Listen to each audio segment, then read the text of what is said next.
Hi there, Bobby from EnsOrenda here, your strategic wellbeing business partner. And today, as part of my blog series on improving the relationship between productivity and well-being, I talk about the law of diminishing returns when it comes to productivity. As a human, there is a limit to how much productivity we can yield. And going beyond this threshold leads to something called diminishing returns. Now, rather than bore you with the official description of diminishing returns, I'm instead going to explain it in terms of squeezing a lime.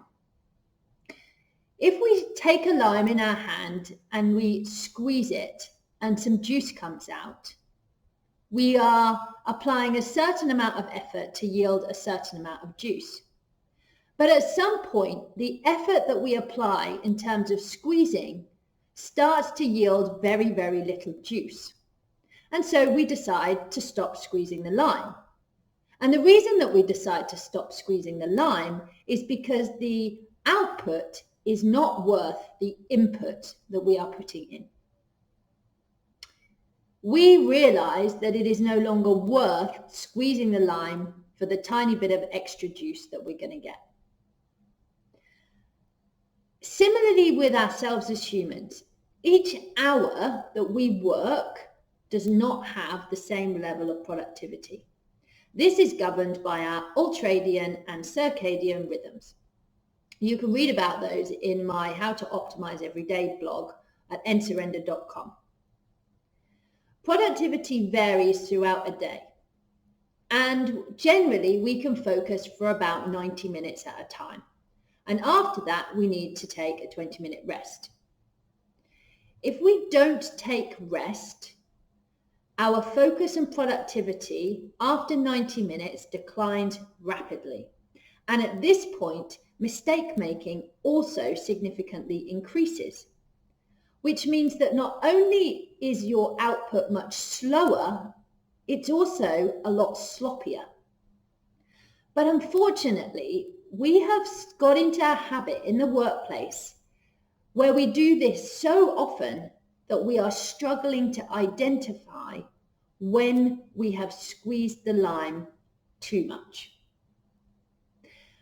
Despite all our efforts of squeezing limes, studies continue to tell us that as an employee, we may be productive for as little as 90 minutes in a working day, and that the average productivity per employee per day is only 3 hours. Now, in an 8-hour working day, that leaves 5 hours of time unaccounted for.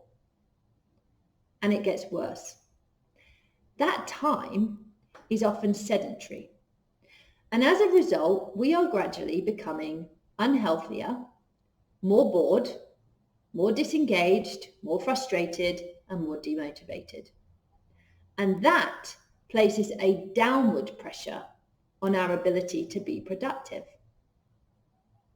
If you're ready to break this cycle and start increasing productivity and well-being simultaneously by reframing the relationship between the two, then carry on listening to my blogs and watching my blogs for the next few days.